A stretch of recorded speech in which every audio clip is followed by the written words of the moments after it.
This call is now being recorded. Então, boa tarde a todas e todos, sejam muito bem-vindos a mais um bate-papo criminal, né? Depois de uma semaninha de folga, retomamos as atividades. Hoje temos a honra de receber a professora Rovana Camargo, né, que vai falar sobre encarceramento feminino. Agradeço, Rovana, desde já por ter aceito o convite, né, e por participar desse nosso projeto de extensão aqui dentro do nosso grupo, que se chama Desencarcerando e tem, né, um motivo, né, por se chamar dessa forma, né. Agradeço também ao professor Pedro, né, meu querido amigo, parceiro, professor Robson também, todos os presentes que nos acompanham aí, os alunos e as alunas de fé, né, agradeço pela participação de todos e todas. Quero dar algumas breves recados, né. Primeiro, o professor Pedro está selecionando estagiário, né, então quem é aí da área, quem quer estagiar na área criminal, com excelente advogado criminalista em Caxias do Sul, né, fica aí, ó, qualquer coisa falem com o professor Pedro, vai ter um processo seletivo rigoroso. Sim, a gente vai pedir para fazer, vai ter audiência simulada, júri simulado, prova de redação, é tudo isso aí. Isso aí.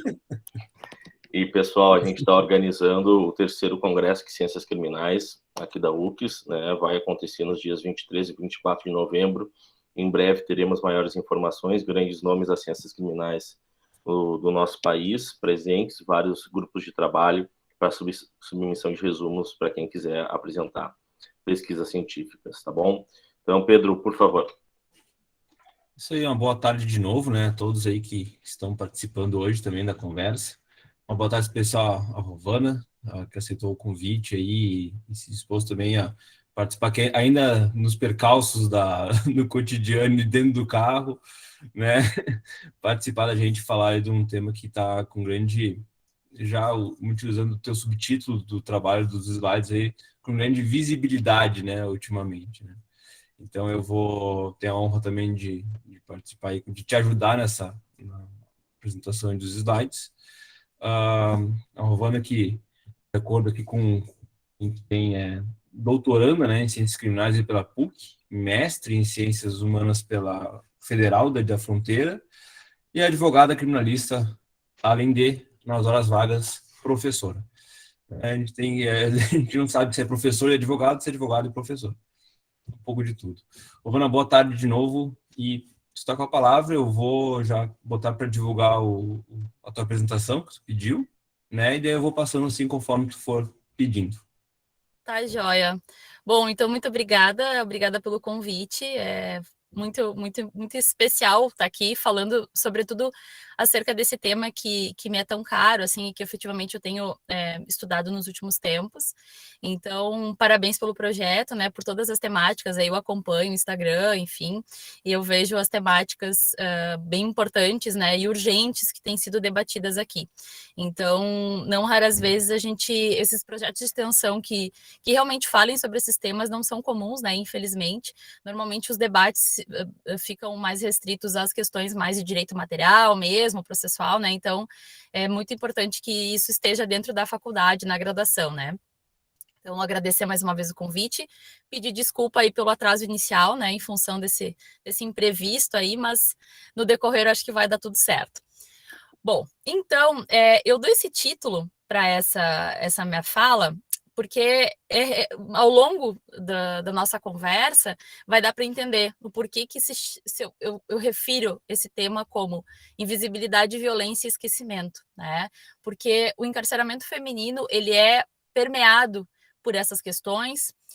A vida feminina, né? A mulher em si já é, durante sua vida, historicamente, né? Permeada por isso, né, construída a partir disso, e quando ela é encarcerada, então isso acaba se tornando ainda mais evidente, né? Embora nos últimos tempos, e talvez até por eu estar focada nesse estudo dessa temática, parece-me, né, que tem ganhado um pouco mais de espaço. Espero que realmente isso não seja só uma impressão minha pelos lugares que eu tenho transitado, né? Mas ainda assim A gente comemorou 10 anos de regras de Bangkok, né, no ano passado, e é um retrospecto a partir da legislação, das práticas, né, em relação à mulher encarcerada, não demonstram aí grandes avanços, né, avanços muito pequenos, e a gente tem um retrocesso muito grande no trato com as questões ligadas aos direitos da mulher, a violência, né, contra a mulher, enfim, nos últimos tempos aí que tem um certo abandono em função muito do contexto político que a gente se encontra, né? Então, importante a gente pensar sobre esses 3 aspectos. Pode passar para o próximo, por favor?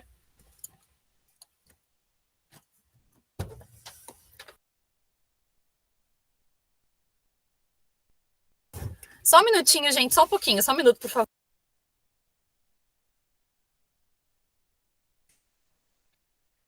Quem sabe faz ao vivo, né? Tem que acontecer, às vezes, os probleminhas.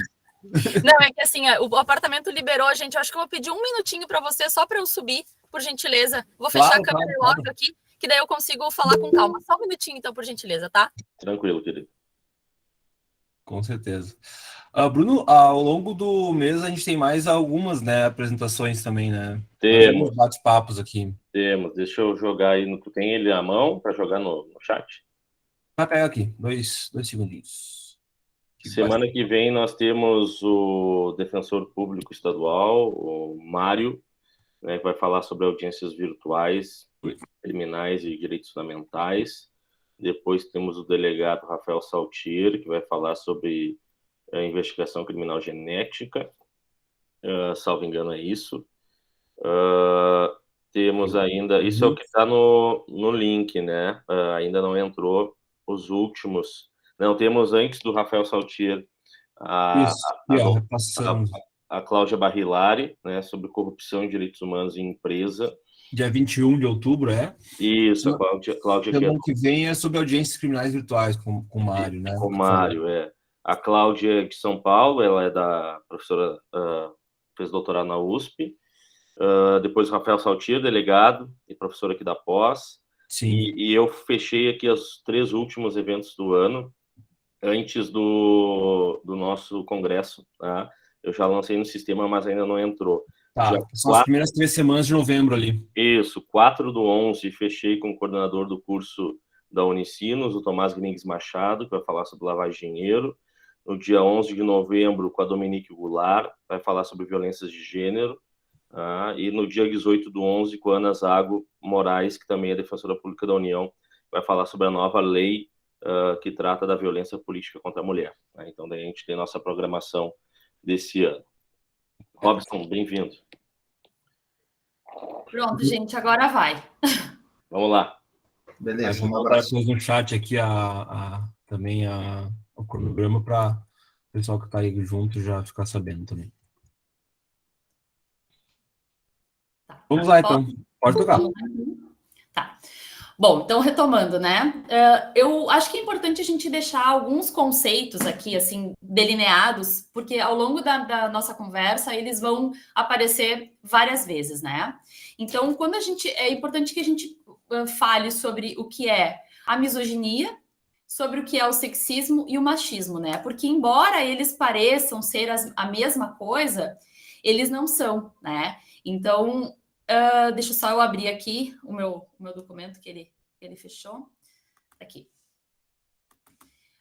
Bom, então quando a gente fala em misoginia e sexismo ou machismo, todos eles englobam, né, uma violência contra a mulher e de uma forma a inferiorizá-la, né? Esse é o grande mote de qualquer um quando a gente se refere a eles. Então, o machismo, por exemplo, é o que a gente mais enxerga hoje no dia a dia, né? O que parece ser mais palpável, porque é aquela divisão, né, entre o que cabe à mulher fazer e ao que cabe ao homem fazer, né? O enaltecimento, então, do masculino em detrimento do feminino. O sexismo, então, é naquela ideia mais arraigada, mais forte, né, de que o homem é melhor e mais competente que a mulher. E a misoginia, então, é o que se resume, então, ao ódio, né, do homem contra a mulher. Pode passar, por favor. O próximo, gente, é algo que, quando a gente vai falar em violência contra a mulher ou qualquer outra questão, não seja só a violência física, tá? É importante que eu deixe isso aqui claro. É quando a gente fala em violência moral, em violência psicológica, em violência política, como eu vi agora que vocês comentaram, né? Que isso a gente viu recentemente na CPI, né? Eles interrompendo, então a mulher não consegue fazer uma fala sem ser interrompida, né? É muito raro isso. Isso também é uma forma de violência, né? É uma forma de inferiorização. Então, o patriarcado é um sistema social, né? Ele é baseado, então, numa cultura, estruturas, relações que favorecem os homens, em especial o homem branco, cisgênero e heterossexual, né? Então, esse sistema é o que nos estrutura socialmente, né? E, claro, ele é secular, né? Sobretudo, ele tem uma construção muito importante a partir ali da transição do feudalismo para o capitalismo moderno, né? Então, ali século XIV, XV, XVI, é quando a gente tem uma divisão sexual do trabalho, em que a gente coloca os homens, então, dentro das fábricas para trabalhar, né? E as mulheres, então, ficam no ambiente privado, no ambiente doméstico, né? A partir dali é que a gente tem, efetivamente, uma reorganização social de quais funções devem ser ocupadas por homens e mulheres. Não que isso não acontecesse antes, tá? Sempre houve, né? Na Grécia Antiga, as mulheres eram cidadãs de segunda classe, né? Então, não tinham direito a votar muitas coisas, a participar, né, das decisões. Mas isso se constrói de uma forma muito mais forte, então, a partir ali da transição, né? Aí a gente vai ter a Inquisição, a caça às bruxas, que a gente vai falar logo mais, que fica muito claro qual é o lugar, então, relegado à mulher nessa sociedade, e que, por mais que nós tenhamos já superado, né, muitos conceitos, muitas ideias em relação à mulher, por exemplo, de que ela é biologicamente inferior, isso ainda está no nosso imaginário social, isso ainda constitui as nossas dinâmicas, né, de vida, de socialização e tudo mais. Pode passar, por favor, Bruno, Pedro. Bom, um outro ponto, gente, que eu acho que é bem importante nós deixarmos aqui claro é o que são os feminismos. Eu tive uma aluna um dia, estava falando sobre encarceramento feminino, e aí ela foi dar uma opinião e ela disse assim, falou alguma coisa, ela disse assim, não que eu seja feminista, mas... E aí eu perguntei para ela, tá, mas qual que é o problema de você ser uma feminista? Né? E aí eu vi o quanto era importante a gente desmistificar isso, tirar esse estigma, tá, de cima disso. Então, gente, o feminismo é um movimento social, político, cultural muito importante, tá?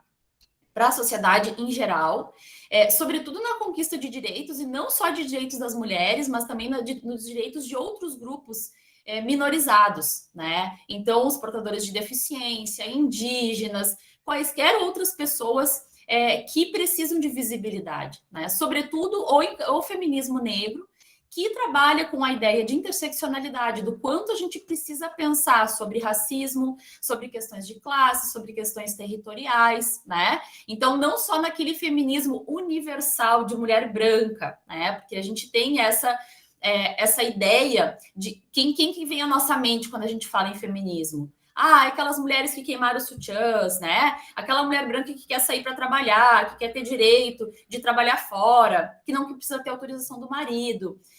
Esses direitos, é claro que eles existem, né? Mas eles não são universais. Por quê? Quando a gente fala, por exemplo, em mulheres negras, se a gente pensar na escravização, né, no período da escravidão, ou se a gente pensar nos Estados Unidos, que a gente teve a segregação racial até a década de 1970, que é quando esses movimentos de mulheres ganham o nome, então, de feminismos, né? Na verdade, um pouco antes, mas que eles ganham destaque ali, 1970. Então, é um movimento social, político, cultural, enfim, de vários aspectos, muito importante. E é claro, gente, que a gente tem uma estigmatização, né? Porque a gente, com essa estigmatização, com a criação de um estereótipo de uma mulher histérica, de uma mulher louca, depois mais à frente a gente vai falar sobre isso, a gente faz o quê? A gente deslegitima esse movimento. A gente faz com que ele perca força, com que ele perca importância, tá? Então, quando pensarmos em feminismos, né, tirem da cabeça de vocês que isso se resume à mulher que não se depila, a mulher que não usa cor-de-rosa, a mulher que não usa maquiagem. Eu sou uma feminista e uso absolutamente tudo isso, e não há problema nenhum em dizer isso, tá? Então, primeiro ponto, acho que para a gente deixar claro aqui, não tem problema nenhum em ser feminista. Pode passar, por favor, Pedro. Bom, algumas perguntinhas aqui, gente, para a gente pensar agora, entrar no nosso debate do encarceramento. E eu gosto muito de trabalhar com perguntas porque eu acho que elas fazem a gente refletir, né? Então vamos lá. Vocês já pararam para pensar nas mulheres encarceradas? Já participou de discussões sobre o tema? Sabe a quais condições?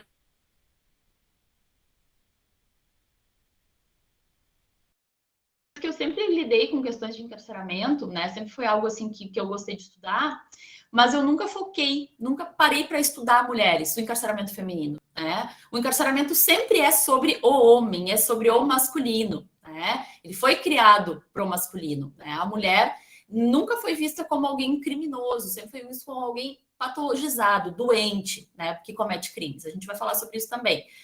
Então, essas perguntinhas só para a gente começar a pensar sobre isso. Pode passar, por favor.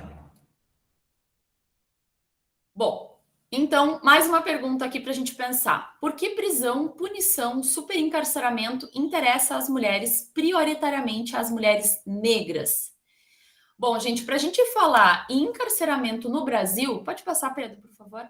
Para a gente falar sobre encarceramento no Brasil, a gente não pode deixar de falar em racismo. E quando a gente fala em mulheres encarceradas, a gente tem que obrigatoriamente falar em sexismo, né? Que é aquela divisão ali de quem que deve ocupar qual espaço, tá? Então, essas duas questões, elas têm que ser faladas de uma forma muito, muito clara e muito honesta, né? Porque não tem como a gente falar em encarceramento no Brasil hoje, seja ele feminino ou masculino, sem pensar o racismo, né? Nós somos um país que foi estruturado em uma colonização, né, escravocrata. Então, toda a nossa estrutura econômica, social, foi toda construída a partir disso, né, da escravização dos povos africanos, né, dos negros africanos. Então, a consequência de uma abolição, que foi uma abolição meramente formal, né, que não se preocupou de nenhuma forma de incluir essas pessoas, de proporcionar a elas algum tipo de reparação, né, por todos os quase 350 anos em que elas foram escravizadas, não houve. A gente tem um Código Penal de 1890 que criminaliza, mais uma vez, né, de uma forma mais abrangente do que o Código Penal anterior, criminaliza a capoeira, criminaliza a vadiagem, né? A vadiagem se resumia a alguém que não trabalhava, enfim. Então, a gente tem aí uma estrutura, né, de encarceramento, de uma contínua segregação, né, dessas pessoas, desses recém-libertos, que em muito contribui, então, para o cenário hoje que nós temos, tá? Pode passar, por favor, Pedro. Bom, a situação das mulheres encarceradas sofre uma dupla invisibilidade, tanto pela invisibilidade da prisão, quanto pelo fato de serem mulheres. Toda essa minha fala aqui, que eu tenho conversado com vocês, foi construída a partir dessa frase do livro da Juliana Borges, Encarceramento em Massa. Porque ela fala, né, a gente já tem uma invisibilidade anterior, pré-cárcere, e intramuros, né, dentro do cárcere, então isso se agrava de uma forma muito contundente. E eu tenho arriscado aqui de uma forma bem deliberada, bem inconsequente, até dizer que ela é triplamente invisibilizada se ela é uma mulher negra, tá? Ou indígena, ou até com uma orientação sexual diferente, enfim. Pode passar, por favor, Pedro. Bom, então vamos entrar agora, gente, no nosso cerne aqui da nossa fala. Eu gosto de trazer alguns pontos para tentar deixar, né, mais orientada assim minha fala, porque eu começo a falar e não paro, então pelo menos para não deixar todo mundo perdido. Bom, então, gente, quando a minha aluna perguntou para mim, professora, será que as mulheres não são invisibilizadas, as mulheres presas, porque elas são minoria? Elas compõem 6,5% mais ou menos, pessoal, da massa carcerária hoje no Brasil, em torno de 35 mil mulheres encarceradas. E aí eu disse para ela assim, bom, quem dera fosse tão simples assim, né? Fosse só uma questão de número. Então, quando a gente fala da história da mulher, a gente está falando sobre uma história de silenciamento, né? Essa invisibilidade, ela decorre de uma organização social secular, né? Que coloca a mulher, então, numa posição de subalternidade, de inferioridade. E aí, aqui retomando um pouquinho do que eu falei antes, né? A Inquisição, caça às bruxas, a divisão sexual do trabalho, o patriarcado, tudo isso contribui, então, para a construção dessa estrutura social E aí a nossa herança colonial, então, promove uma combinação perversa entre racismo e sexismo, né? E aí essa branquitude estrutural, essa dominação, esse sistema de opressão, ele coloca as mulheres negras, então, na base da nossa pirâmide social, né? Bom, então essa estrutura social, quando a gente pensa, né, em quem está no poder, quem domina, né, quem hegemonicamente constitui, inclusive quem decide na nossa magistratura brasileira hoje, são homens brancos, cisgênero, heterossexuais, enfim, né, na sua grande maioria conservadores, né, então aquele garantidor da moral, né, e é por isso que é importante quando a gente fala em encarceramento. Eu tenho estudado muito sobre isso, que é não só perguntar quem é punido, mas também quem pune. Né? Tem um texto muito interessante da Dina Alves, então o trabalho dela é um trabalho mais longo, né, que é da dissertação dela, mas que se chama Rés Negras, Juízes Brancos. E aí, nesse texto, ela faz um diálogo, né, de como que essas pessoas que ocupam os espaços da magistratura, sobretudo homens brancos, como que eles têm condições de julgar aquelas mulheres negras, né? Principalmente na posição, então, de rés, não de posição de vítimas de violência, como numa violência doméstica, mas não que isso não as atravesse ou não que isso não as constitua, né? Porque a gente sabe que isso, sim, infelizmente, é uma realidade muito forte, né? Mas pensar isso, quem, então, são esses homens, essas pessoas que punem também no Brasil hoje, né? Para a gente pensar que tanto o racismo ele é estrutural, assim como a branquitude também é estrutural. Bom, então, quando a gente fala nessa invisibilidade, né, nessa inferioridade da mulher, a gente está pensando lá, Lombroso, né, as teorias deterministas que diziam aquelas estudos bizarros, né, sobre o tamanho do crânio, que isso influenciava, que elas eram inferiores, né, biologicamente, embora isso tenha sido superado pela ciência, né, hoje se sabe-se que não é uma verdade, mas isso está muito, então, ainda estruturando a nossa sociedade, né? E aí a gente parte também para pensar, quando a gente fala na caça às bruxas, principalmente, né? Na Inquisição, a gente pensa naquela mulher, naquela bruxa que não tinha nada de místico, né? Mas que na verdade era aquela mulher que transgredia as normas, né? Que não ocupava aquele espaço que deveria ocupar, que não seguia as regras. Aquela mulher que tinha o seu corpo demonizado, né, extremamente erotizada, enfim, que seduzia os homens, né, que os homens perdiam o controle a partir daquela mulher. Então, é importante que a gente pense isso, porque até hoje isso ainda é muito visível na nossa sociedade, né? Quando a gente pensa, a responsabilidade é sempre ligada à mulher, né? Um relacionamento extraconjugal. Quem que é o problemático? É a mulher ou o homem? Normalmente é a mulher, né? Se acontece uma violência dentro de casa com um filho, quem que normalmente... como é que a mãe não viu? Né? Aí eu vou chegar lá na frente quando a gente fala na mulher que é ré. Né? Eu vou mostrar aqui para vocês uma sentença em que a mulher foi punida mais severamente porque ela era mãe. Como é que ela não pensou nos filhos? E o pai, ele pensa nos filhos? Ele já foi condenado alguma vez mais gravemente por ser pai? Né? Não existe uma sentença, eu pelo menos até hoje não vi, que isso tenha sido trazido. Bom, então, gente, a questão da histeria, da violência simbólica de chamar uma mulher de louca, né? Isso é uma questão histórica também, né? Ligada muito ao comportamento dessa mulher. E ele é criminalizado não só quando a gente pensa que essa mulher, quando ela transgride a norma, a lei penal, ela não transgride só a lei penal, ela transgride também a lei social, né? Então, ela é punida duplamente por conta disso, né? A mulher não tem o direito à violência, né? Então ela não se desvia só do comportamento penal que ela deve seguir, mas sobretudo do comportamento moral social que ela deve seguir, o tal do bela, recatada e do lar, né, gente? Então, o encarceramento feminino sempre foi considerado um problema moral, um problema religioso, que exigia uma correção moral, no entanto que as primeiras penitenciárias que a gente tem no Brasil, ali na década de 30, são controladas por religiosas, não por um sistema de segurança, enfim, por pessoas capacitadas para isso, mas por religiosas, né? Porque se entendia que se essa mulher fosse submetida a uma correção moral e religiosa, ela não teria mais problemas, né? E aí a punição do corpo, gente, da mulher sempre foi ligada a uma natureza feminina, né? Então, aquela fragilidade emocional, aquele desequilíbrio. Então, isso tudo sempre foi tratado como uma patologia e não como um direito à violência dessa mulher. Pode passar, por favor, Pedro? Dados do encarceramento, gente. Bom, aqui a gente vê que fica muito claro, né? O aumento dessa linha aqui, sobretudo entre 2006 e 2016, e eu escolho esse período porque é o período da lei de drogas, né? A lei de drogas é editada lá em 2006, e aí a gente tem um aumento do encarceramento feminino gigantesco. Nesse período ele dobra, né? E se a gente for falar em números de mulheres aprisionadas também, tá? Então, hoje no Brasil, o nosso maior problema na questão tanto do encarceramento feminino quanto masculino é o crime de tráfico de drogas, principalmente a ausência de qualquer parâmetro para a gente saber o que é tráfico, o que não é, né? O que é o pequeno tráfico, o que é o grande tráfico, enfim, isso é um grande problema. Pode passar para o próximo, Pedro, por favor.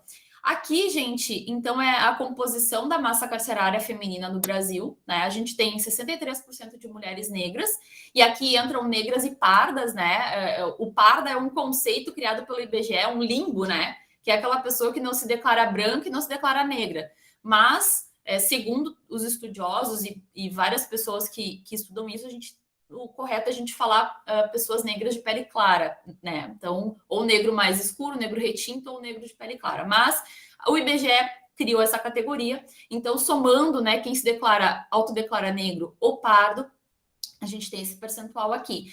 E aí, se vocês olharem, né, ali do ladinho, a gente tem a composição da população, então, de mulheres brancas e negras, né? Brancas, 48%, negras, 55%, o que não justifica em nada esse número, essa diferença, né, de percentual aqui de mulheres negras e brancas encarceradas.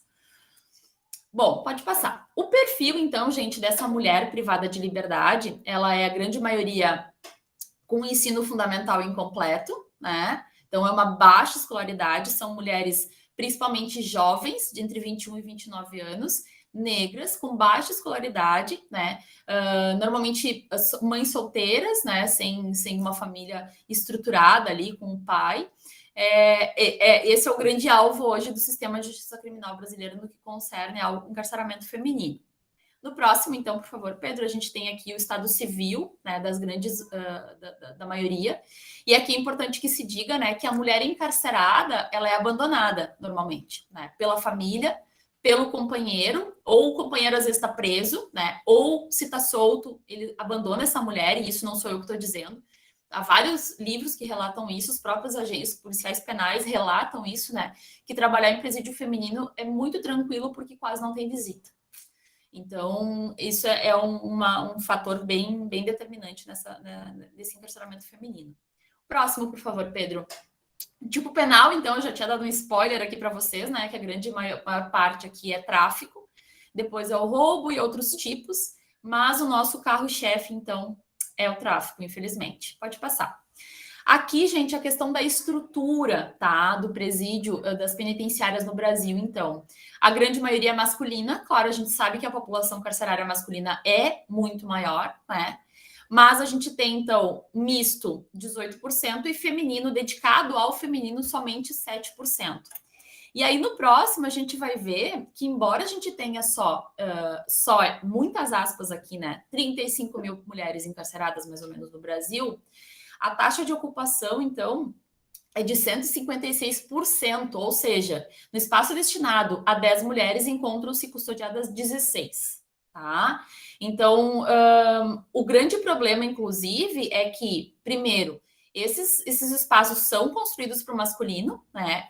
E as mulheres são mães, né, gente? Então, assim, há um problema muito grande nesse ponto. Pode passar, por favor, Pedro. Aí aqui a gente vai ter uma combinação muito perversa, gente, quando a gente fala em mulher, mãe, ré e detenta. Aí aqui um plus, né? Sexismo, machismo e racismo. Então, assim, esse combo aqui, gente, é efetivamente muito mais gravoso à mulher do que ao homem, tá? Então, por tudo isso que eu falei historicamente antes, e agora dentro do cárcere, então, isso se mostra de uma maneira muito mais grave. Então, por exemplo, se vocês pegarem a obra da Nana Queiroz, ela conta, né, mulheres que se utilizam, que não têm absorventes, têm que usar miolo de pão como absorvente, né? Então, assim, não tem o mínimo de condições de dignidade para dentro do cárcere para essas mulheres, porque a grande massa, os homens, não precisam disso, né? Então, a mulher vai ter que se adaptar ao que já está pronto. No próximo, então, a gente vai falar aqui sobre a questão da saúde da mulher. O Brasil hoje dispõe, sistema prisional, de 27 médicos ginecologistas, no Brasil inteiro, no sistema prisional inteiro, para as 35 mil mulheres que estão presas. É claro, né, gente, alguns presídios têm UBS, né, tem às vezes algum ambulatório, ou leva no hospital, enfim, mas assim, a gente sabe a nossa realidade aqui, né? Eu não sei aqui, mas em Passo Fundo, que é onde eu moro, às vezes as viaturas não têm gasolina para levar os presos para o hospital, para levar para as audiências, né? Então, isso é uma realidade muito grave aqui, não só aqui, né, no Brasil todo. Então, a saúde da mulher exige um atendimento especial e realmente ele é muitas vezes inviabilizado por conta dessa precariedade e dessa falta de preocupação com essa questão. No próximo, gente, uma questão que é bem importante, que é a questão ligada aos filhos, tá? Por que eu coloco isso? Mulheres longe dos filhos e de casa, né? Primeiro, se a gente parar para olhar os números aqui, a gente tem nos estabelecimentos prisionais como um todo, no Brasil, só 152 espaços, né, para creches, tá? Aliás, 152 é a capacidade de crianças que podem ser acolhidas nesses espaços, né? Então, normalmente, essas crianças passam com as mães poucos meses de vida ali no período de amamentação, normalmente, e depois não tem mais como permanecer dentro do estabelecimento prisional, né? Elas são tão separados, né? E aqui a gente não fala só em direitos da mulher, a gente fala em direitos das crianças também, né? E aí, um outro problema, a gente não tem, ao longo do país, estabelecimentos prisionais adequados às mulheres. Vocês viram que os números são 7%, compõe 7% ou 18% dos mistos, né? E aí, o que a gente faz? A gente coloca essa mulher no estabelecimento prisional bem longe de casa. Passo Fundo, por exemplo, tem, mas na região ali até mais ou menos 150 quilômetros de distância, não tem. Ou seja, se essa mulher reside em Lagoa Vermelha, né, um pouco mais, ou Erechim, ou algum outro lugar, ela vai ficar presa em Passo Fundo. E aí? Essa família visita como essa mulher? Tem que pegar ônibus, tem que ter dinheiro, né, para visitar, para levar criança, enfim. Então, normalmente, isso também é um fator muito grave que impede que essa mulher receba a família, que tenha um contato com os filhos. E aí, no próximo, então, aqui já me encaminhando para o final, para a gente ter um tempinho aí para o debate, quando a gente fala em retorno ao nada, era o que eu dizia, né, em relação à mulher que volta para casa, os filhos normalmente foram institucionalizados, separados, ou estão com algum familiar perdido, né? Porque aí aquele pai não está em casa ou está preso também. Então, essa mulher volta para casa. Normalmente ela não tem mais casa, ela não tem mais família, né? Isso tudo está desestruturado, até porque o Estado não presta nenhum tipo de assistência para isso, né? Quem trabalha aqui com direito criminal, com advocacia ou qualquer outro tipo de frente aí que lide com o processo, muitas vezes a gente faz um pedido de liberdade para aquela mulher. Ah, ela é mãe, ela tem um filho de 6 anos. Tá com quem que tá com essa criança? Com a avó. Então tá tudo bem. Se tá com a avó, deixa lá, ela não precisa sair, né? Não precisa da mãe, tá assistido. Então, esse é um argumento recorrente, né, gente? A violência e invisibilidade dessa mulher pré e pós-cárcere, e dentro do cárcere, essa mulher vai ter que se adequar. Então, normalmente essas mulheres têm que ter elas têm uma redução até no trânsito, né? Que elas podem ter dentro do estabelecimento prisional, porque a maioria são mistos, então elas têm que evitar o contato com os homens, com os presos. Então, muitas vezes elas têm o horário de banho de sol reduzidos, elas têm o acesso reduzido dentro da casa prisional. Trabalho, por exemplo, tem alguns estabelecimentos que têm marcenaria, tem algumas coisas dentro do próprio presídio que podem oferecer, e esses trabalhos são acessados apenas pelos homens segregados e não pelas mulheres, porque não pode ter, né, ali não pode misturar.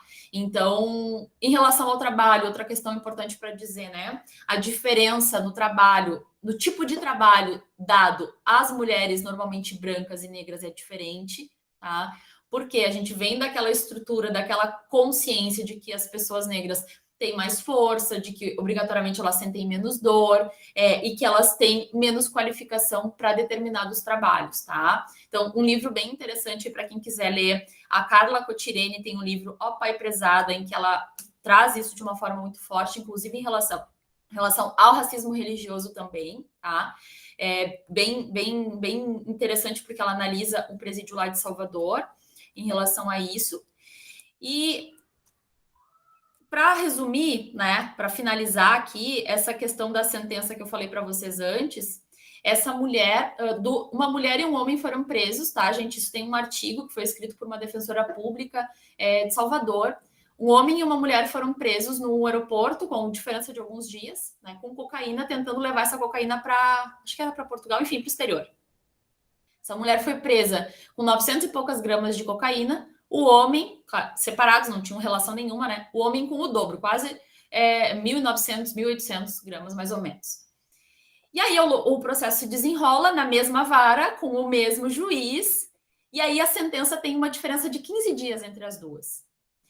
Esse homem foi condenado a uma pena de 8 anos e pouco, ele tinha quase 2 quilos de cocaína.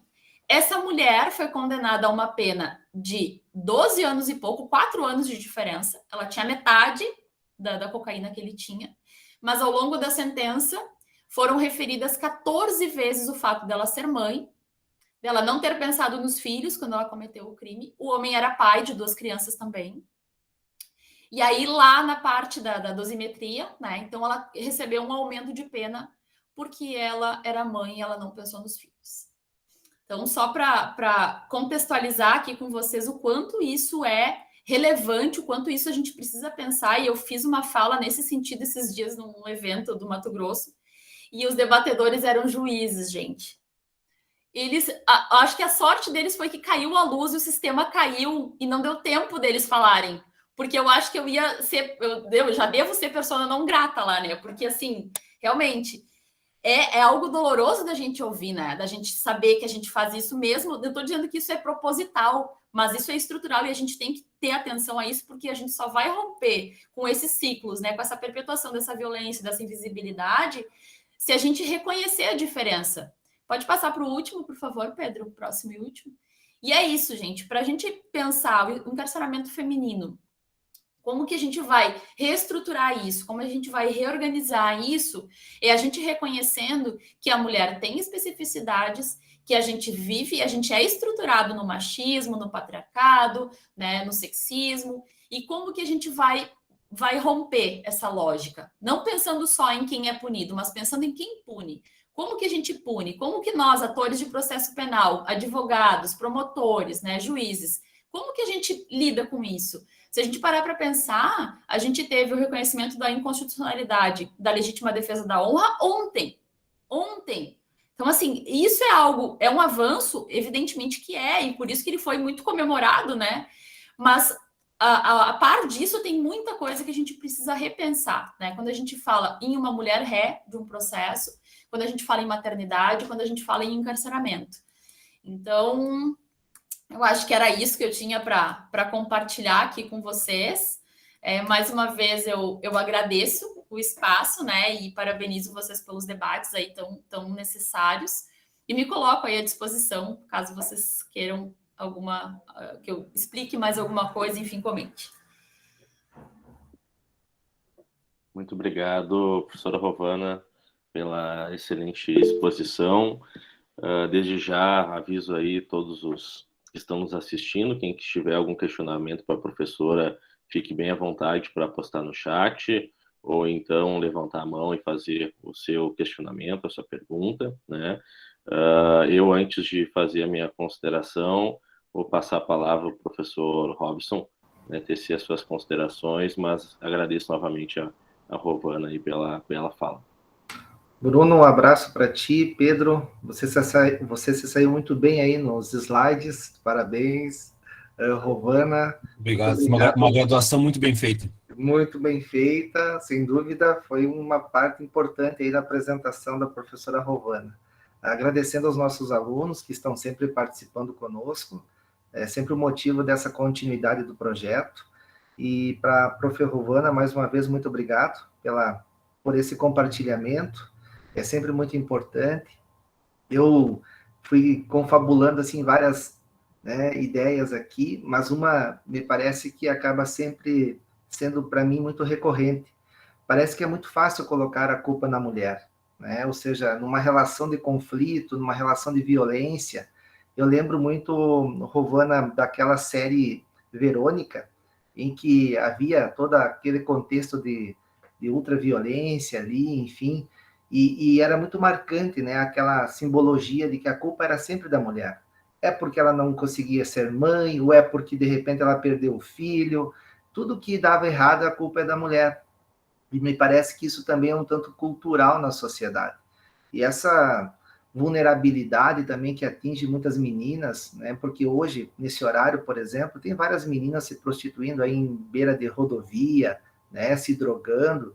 Então, são questões criminológicas e eu acho que nesse aspecto o Bruno conhece muito mais do que, né, do que qualquer um aqui, mas os processos de criminalização são muito latentes em relação a isso. Você cita, né? A gente escolhe quem punir, a gente escolhe como punir, quando punir, e mais uma vez, aquela apresentação que tu faz do perfil da mulher deixa claro como o tráfico está enraizado nessa problemática, né? Ou seja, tanto atinge homens como mulheres, e mulheres jovens de alguma forma, né? E a mulher, além de tudo, ela tem toda essa, diríamos ali, a natureza que envolve o fator de ser mãe, enfim, tem questões que envolvem o aborto. Olha, são vários e vários desdobramentos que só aumenta a complexidade dessa análise, né? Que fica difícil você criar uma resposta para algo tão, né, tão complexo assim. Então, isso mostra também um pouco, acho que o Bruno percebe, nós temos vários projetos de TCC no final do curso, e nós temos uma fatia muito grande de pesquisas buscando avaliar e analisar a problemática em torno do encarceramento, da violência contra a mulher. Eu acho que isso também, de algum tempo para cá, é uma abertura importante nesse processo de conscientização e de visibilidade.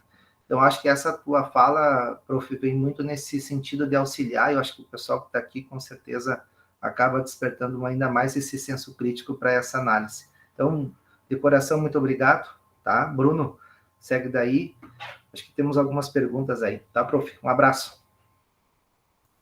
Obrigado, Robson. Não sei se o Pedro quer falar alguma coisa, senão o Ezaquiel está com a mão levantada. Eu vou dar só uma palavrinha, porque daqui a pouquinho eu tenho que sair, mas agradecer bastante a Alvana pela explanação e também para trazer alguns focos, né? Que é bem isso, a gente não se percebe às vezes. Por mais que eu sou advogado, antes de ser professor, eu sou advogado, mas e trabalho muito nisso, e tenho clientes mulheres, né?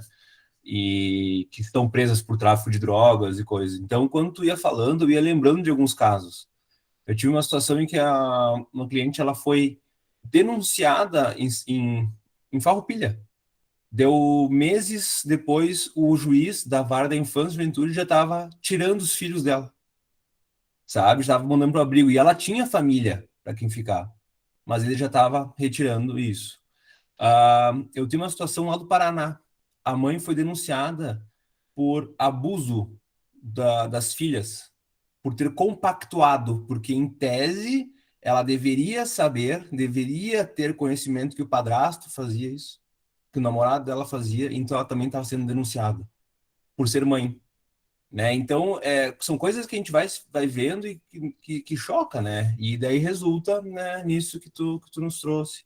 E agora, para completar essa semana, o nosso querido presidente vetou os absorventes, né? Daí fica mais ainda escrachado tudo isso que tu vem trazer. Então, muito obrigado, Rovana. Só parabéns pela apresentação aí e também pelas perguntas que vão vir aí.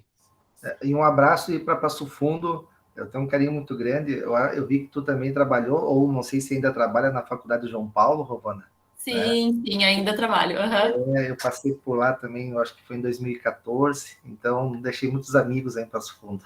Ah, legal. Obrigado, Pedro.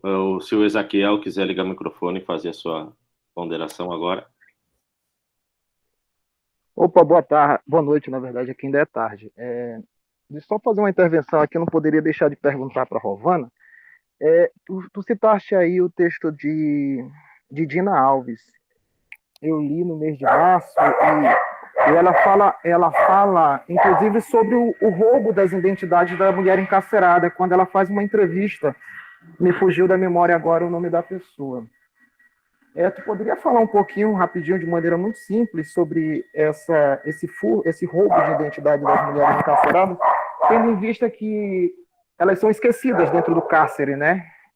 O número de visitação a elas é ínfimo, então conseguiria falar de maneira muito simples acerca disso aí? Claro, Ezaquiel, obrigada pela pergunta. Ezaquiel é um parceiro muito querido aí de grupos de estudo ao longo do Brasil, a gente vai se cruzando. Bom, eu sempre digo, né, que a gente tem no processo penal como um todo, né, uma perda de identidade do réu, porque ele vira réu, ele ganha um número, né, e aí ele vai ter contato com aquele juiz, normalmente somente no interrogatório, com 4 ou 5 perguntas sobre sua vida, e aí a partir disso parece que já se traça um perfil, né. Aliás, parece não, se traça, né? Inclusive, eu sou uma pessoa que briga muito quando os juízes veem personalidade desviante. Tu é psiquiatra para avaliar isso, né? Tu conseguiu já decidir isso com base numa folha de antecedentes e com 15 minutos de interrogatório? E no caso da mulher encarcerada, é muito isso, né? Então, assim, o fato dela não receber visita, né, de ela não ter assistência, ela depende muito do Estado, né, ela depende muito dos agentes, agora na agente mais penitenciária, policial penal, né, ela depende muito, então, dessa estrutura prisional que é muito arcaica, estruturada, então, nesse machismo que não dá essa atenção, que não tem essa preocupação e que efetivamente não tem treinamento para lidar com essas mulheres, né, então não tem sequer um treinamento específico, especializado para lidar com isso. E esse apagamento, essa perda dessa identidade, ele fica muito claro nesse texto que eu citei, que você citou de novo, da Dina Alves.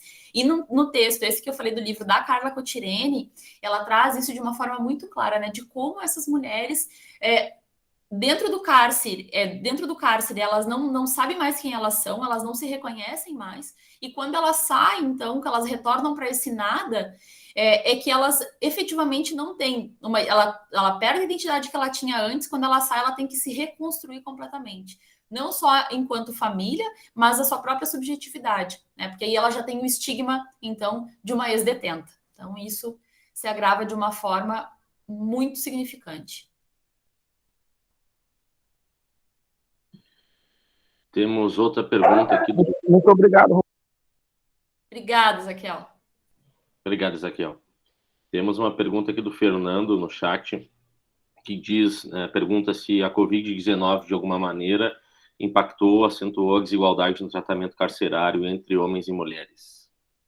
Sim, muito gravemente, né? Claro que a gente teve aí a recomendação 62 do CNJ, né? Mas assim, falando aqui da parte prática, né? Eu tive mulheres que estão encarceradas e que continuaram encarceradas durante a pandemia, mesmo com filhos. Eu tenho uma cliente que tem HIV, ela é portadora de HIV, e o despacho, eu fui até o STF, gente, e o despacho era, não se tem notícia de que ela não pode receber o tratamento dentro do presídio, mesmo com o ofício do presídio da Penitenciária Santa Catarina dizendo que essa mulher, que eles não tinham estrutura para manter o isolamento social. Então, assim, o impacto, além de ser uma questão de saúde pública, né, isso impacta de uma forma muito mais contundente nessas mulheres que já não têm espaço, já não têm condições específicas para estar, inclusive com os seus filhos, né, dentro do espaço ali. Quem dirá essas mulheres conseguirem a liberdade?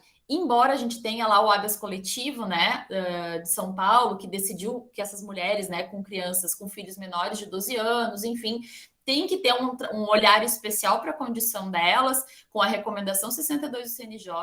Mesmo assim, a gente vê decisões recorrentes, né, baseado nisso. Ela deveria ter pensado antes de ser presa, né, antes de cometer o crime nos filhos. E tem um site muito interessante que faz a contagem e faz um diagnóstico, né? Agora eu não vou lembrar, mas eu posso mandar depois para o professor Bruno, que ele faz um diagnóstico bem real de casos de Covid, de quantas pessoas, atualizado diariamente, né, de quantas pessoas do sistema carcerário foram vítimas, tanto enquanto presas quanto agentes penitenciários, da Covid. Então, aqui pelo menos na região de Passo Fundo, a grande maioria dos presídios foram interditados, né, ali, porque já eram superlotados absurdamente, né, antes da pandemia, e aí se pensou algumas medidas. Então, o monitoramento eletrônico foi uma das medidas importantes para tentar dar uma desafogada, para tentar diminuir. Mas ele não foi suficiente, né? Então, efetivamente, o impacto da Covid nos presídios é algo bem, bem grave, né, com mortes aí que poderiam ter sido evitadas. Show de bola, né? Eu só queria aí deixar um convite a todas e todos que tiverem interesse. Eu me atrasei um pouquinho hoje, porque estava fazendo a abertura de outro evento aqui na instituição, um webinar sobre gênero e criminalidade. Então, estávamos com 2 eventos nessa pauta ao mesmo tempo, né? O que mostra como que a universidade está se esforçando, né, para pautar esse tipo de demanda acadêmica, em virtude da sua importância. E essa webinar é para lançamento de uma especialização em Direito das Mulheres, Gênero e Diversidade, que a professora Raquel está coordenando. Então, quem tiver interesse em cursar a especialização, os alunos do último semestre, salvo engano, já podem iniciar, aqui os da universidade, mandem uma mensagem, que a gente está promovendo aí esse curso que é urgente e muito, muito importante. Então, eu quero agradecer novamente a Rovana pela excelente palestra, pela disposição de estar aqui com a gente, compartilhando um pouco do teu conhecimento, da tua pesquisa, né? Tenho certeza aí que contribuiu muito para o desenvolvimento acadêmico de todos os nossos alunos, nossas alunas, o pessoal aí que está sempre engajado no nosso projeto. Reitero que a gente vai dar continuidade ao Bate-Papo Criminal semanalmente às quintas-feiras, no mesmo horário. Temos aí uma extensa programação até dia 18 de novembro, inclusive com outros debates de gênero, e teremos no dia 23 e 24 o nosso 3º congresso. Em breve sairá no site, e em breve teremos maiores informações no Instagram do Desencarcerando, tá bom? Rovana, muitíssimo obrigado. As portas da Universidade de Caxias do Sul estão sempre abertas para ti, né? Agradeço mesmo de coração pela tua participação.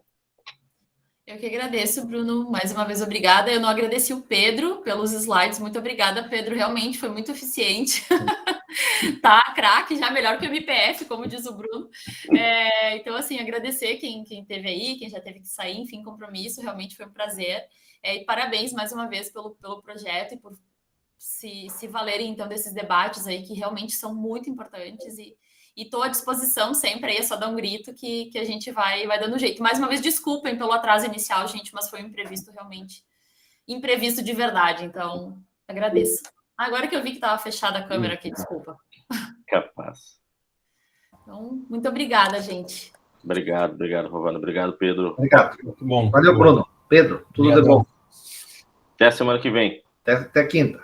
Até mais. E bom feriadão aí para quem vai fazer. Isso. Bom feriado. E quem tem aula depois também, boa aula.